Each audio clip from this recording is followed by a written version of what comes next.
this video is going to discuss how to find an inverse polynomial function. This process is pretty straightforward. We're just going to first start off with switching the x and the y variables. We're going to exchange those two, and then we're going to solve the resulting equation for y. So we'll start off with something simple, a linear function, which means our inverse should also be a linear function.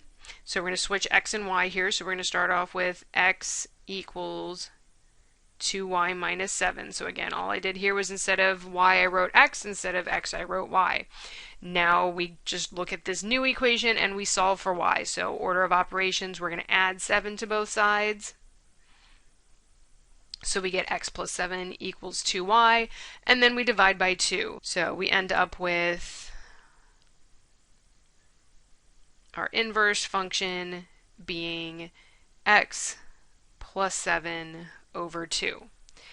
And we can check to make sure this works by composing these functions. So f inverse of f of x. So if we plug f of x in to our function that we found, we have 2x minus 7 plus 7 over 2. Well, 7 minus 7 is 0, so we're left with 2x over 2, and that just gives us x, which again is what we're looking for. We want the inverse of the function to be x. We can check it the other way as well by plugging the inverse into the original function and making sure that we get x as well. You should. The other thing we want to talk about is what is the domain of this new function. So you look at this function, you say, okay, this is a polynomial, so it should be all reals. But the other thing that we have to be careful of here is that the domain of the inverse is the range of the original function.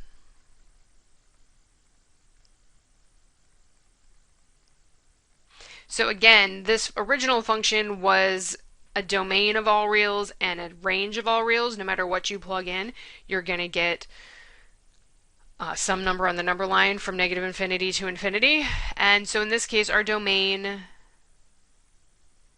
is just negative infinity to infinity. Again, all real numbers.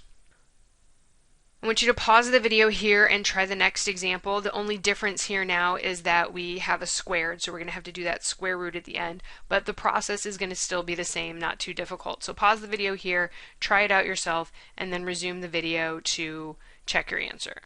So for this one here, we should have ended up with the square root of x plus 9 over 5. Again, that whole fraction is under the radical there. Again, we can check our work. In this case, I'm going to plug f of inverse into f. Again, you can do this either way, and you do want to do this both ways to make sure that it works. It's a little easier though to see this one. So we would have 5 times the square root of x plus 9 over 5 quantity squared, and then minus 9. So if you square that whole thing, it gets rid of the square root, so you just have 5 times x plus 9 over 5 minus 9. 5 divided by 5 is 1. So you're left with x plus 9 minus 9, which is indeed x. Like I said, you can do it the other way, and you would see the same thing if you plug that in. It's actually not too bad. You just end up with the square root of x squared, which ends up being x. Again, domain for this one, we need to look at the original function. The original function was a parabola with the lowest point being negative 9. So in this case, our domain is going to be from negative 9 to infinity. You can also check here if you were to, again, look at this. This is a square root. We know that anything in the square root has to be positive or 0. So you can also look here and say, okay, x plus 9 over 5 has to be greater than or equal to 0. Well, you multiply the 5 over, it's still 0. So x plus 9 has to be greater than or equal to 0. X has to be greater than or equal to negative 9, which is the same thing there. But again, we always want to make sure we pay attention to the original function because that's what we're really concerned about. And again, the domain of the inverse is going to be the range of the original function. Let's look at another example here. This one's a little bit more involved just because it's got an extra term in here. That 5x is going to kind of throw things off. So if we rearrange this, we have exchange what we need to. We have x is equal to 2y squared plus 5y minus 3. Like I said, again here, just kind of moving things around and taking the square root isn't going to work because we still have that 5y there. In this case, we're actually going to want to go back to the quadratic formula, and we want to set this equal to 0 in order to use that properly. So we're going to end up with 2y squared plus 5y minus 3 minus x equals 0. And in this case, our a is 2, our b is 5, and minus 3 minus x is c. So if we go over here to the quadratic formula, we have that y is equal to, this time, because that's our variable that we're concerned with, b, so negative 5 plus or minus the square root of 5 squared minus 4, a is 2, and c is this lovely negative 3 minus x, all divided by 2. In this case, a is 2. We simplify here a little bit. Y is equal to negative 5 plus or minus the square root. We've got 25 minus 4 times 2 is 8 times 3 is 24, positive 24. So we got both those negatives, and then 8x, all divided by 4. Do one more simplification here. We can add that 24 and 25, so we end up with negative 5. We're only going to deal with the positive here. Again, with functions, we want to make sure that we have only one output. So it would be the square root of 49 plus 8x all over 4. Again, we can check to make sure this works. I don't quite have the room here, but you can check that yourself to make sure that f of f inverse gives you x, and vice versa. As well, the domain here, again, if we look at this, we've got a parabola. So if we were to graph this thing and again use our minimum function, we see that the lowest point here, y value, is negative 6.125. So that is going to be our domain for this function.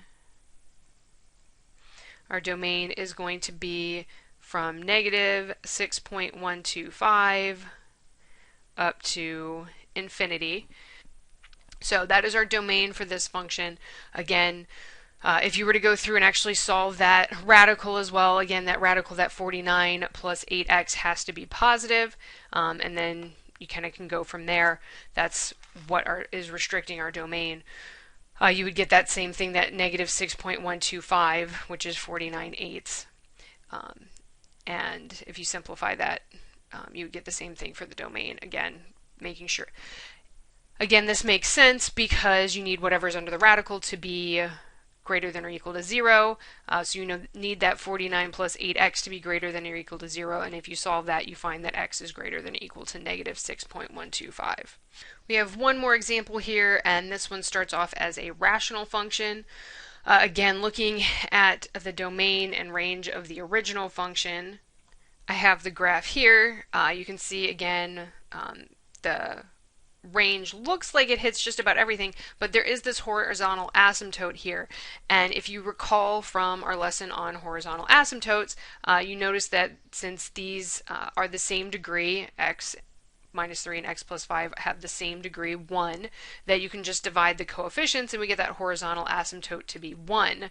So the graph here is never going to touch 1. Our range is never going to touch 1. It's going to go everywhere except that.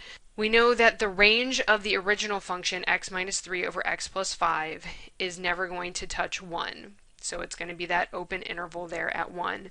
That means the domain of the inverse is also going to leave that point out. So let's go through and solve the problem though to find the inverse. Again, switch, we've got x is equal to y minus 3 over y plus 5. This one is just some simple algebra. We're going to multiply the y plus 5 over to the other side. So we have x times y plus 5 equals y minus 3.